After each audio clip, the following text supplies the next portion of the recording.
ಇತ್ತೀಚೆಗೆ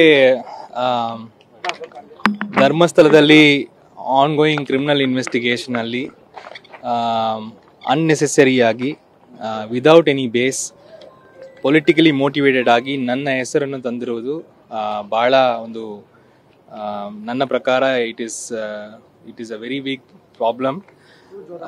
ಈ ಥರ ಬೇಸ್ಲೆಸ್ ಅಲಿಗೇಷನ್ ಮಾಡ್ತಾ ಇರೋದು ಇದು ಅನ್ಅಕ್ಸೆಪ್ಟಬಲ್ ಇದೆ ಮತ್ತು ಪೊಲಿಟಿಕಲಿ ಮೋಟಿವೇಟೆಡ್ ಕೂಡ ಇದೆ.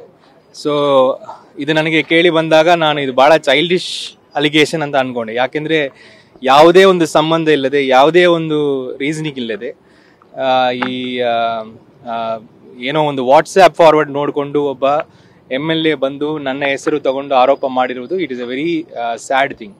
ಅದಾದ ಮೇಲೆ ನಾನು ಇದು ಡೈಡೌನ್ ಆಗ್ತದೆ, ಸುಮ್ಮನೆ ಇದಕ್ಕೆಲ್ಲ ಯಾಕೆ ರೆಸ್ಪಾಂಡ್ ಮಾಡಬೇಕಂತ ಅಂದ್ಕೊಂಡ್ರೆ ಇದು ಡೈಲಿ ಒಂದು ಸ್ಟೋರಿ, ಡೈಲಿ ಒಂದು ಸ್ಕ್ರಿಪ್ಟ್ ಮಾಡಿ ಅದು ಮುಂದೆ ಹೋಗ್ತಾನೆ ಇದ್ದಾರೆ. ನಾನು ಕರ್ನಾಟಕದಲ್ಲಿ 10 ವರ್ಷ IAS ಆಫೀಸರ್ ಆಗಿ ಕೆಲಸ ಮಾಡಿದೆ. ಮೂರು ಜಿಲ್ಲೆಗಳಿಗೆ ಜಿಲ್ಲಾಧಿಕಾರಿ ಆಗಿದ್ದೆ. ನನ್ನ ವರ್ತನೆ ಹೇಗಿರ್ತದೆ, ನಾನು ಯಾವ ರೀತಿ ಇರ್ತೀನಿ ಅಂತ ಎಲ್ಲರಿಗೂ ಗೊತ್ತಿದೆ, ಅಪರಿಚಿತ ಇಲ್ಲ. ಆದರೆ ಈ ರೈಟ್ ವಿಂಗ್ ಪಾಲಿಟಿಕ್ಸ್ ಅನ್ನು ಎದುರಿಸಿ ನನ್ನ ಕೆಲಸವನ್ನು ನಾನು ರಾಜೀನಾಮೆ ಮಾಡಿ ಇವತ್ತು ಅವರನ್ನು ಇಡೀ ದೇಶದಲ್ಲಿ ನಾನು ಎದುರಿಸ್ತಾ ಇದ್ದೀನಿ. ಇದನ್ನು ಮನಸ್ಸಲ್ಲಿ ಇಟ್ಟುಕೊಂಡು ಪೊಲಿಟಿಕಲಿ ಮೋಟಿವೇಟ್ ಆಗಿ ಇದರಲ್ಲಿ ನನ್ನ ಹೆಸರನ್ನು ಇನ್ವಾಲ್ವ್ ಮಾಡೋದು ಬಹಳ ಕಂಡಮ್ನಬಲ್. ಅದಕ್ಕೋಸ್ಕರ ಇವತ್ತು ನಾನು ಲೀಗಲ್ ಆಗಿ ಆಕ್ಷನ್ ತಗೊಂಡಿದ್ದೀನಿ. ಗಂಗಾವತಿ MLA ಜನಾರ್ದನ್ ರೆಡ್ಡಿ ಅವರು ಯಾರು ನನ್ನ ಹೆಸರನ್ನು ತಗೊಂಡಿರೋರು ಅವರ ಮೇಲೆ ನಾನು ಈಗ ಕ್ರಿಮಿನಲ್ ಡಿಫಮೇಷನ್ ಅನ್ನು ಫೈಲ್ ಮಾಡಿದ್ದೀನಿ. ಕೋರ್ಟ್ ಕಾಗ್ನಿಸೆನ್ಸ್ ತಗೊಂಡಿದೆ, ಅವರಿಗೆ ನೋಟಿಸ್ ಹೋಗ್ತದೆ. ಅವರು ಈಗ ಕೋರ್ಟಿಗೆ ಬಂದು ಉತ್ತರ ಕೊಡಬೇಕಾಗ್ತದೆ ಯಾವ ಬೇಸಿಸ್ ಮೇಲೆ ಅವ್ರು ಮಾಡಿದ್ದಾರೆ ಅಂತ.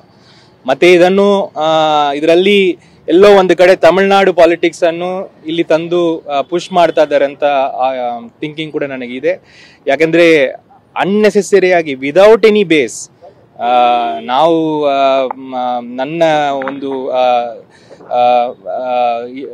ರಾಜಕೀಯ ಜೀವನದಲ್ಲಿ ಈಗ ಮೆಂಬರ್ ಆಫ್ ಪಾರ್ಲಿಮೆಂಟ್ ಆಗಿ ನಾನು ಒಂದು ಕಾನ್ಸ್ಟಿಟ್ಯೂನ್ಸಿಗೆ ಕೆಲಸ ಮಾಡ್ತಾ ಇದ್ದೀನಿ, ಒಂದು ರಾಜ್ಯದಲ್ಲಿ ಕೆಲಸ ಮಾಡ್ತಾ ಇದ್ದೀನಿ. ಈ ಟೈಮಿಗೆ ಬಂದು ಇಲ್ಲಿ ಈ ಥರ ಮಾಡೋದು ಕಂಡಮ್ನಬಲ್. ಸೊ ಹಾಗಾಗಿ ಇವತ್ತು ನಾನು ಫೈಲ್ ಮಾಡಿದ್ದೀನಿ. 11/9 ಮತ್ತೆ ಹಿಯರಿಂಗ್ ಆಗ್ತದೆ.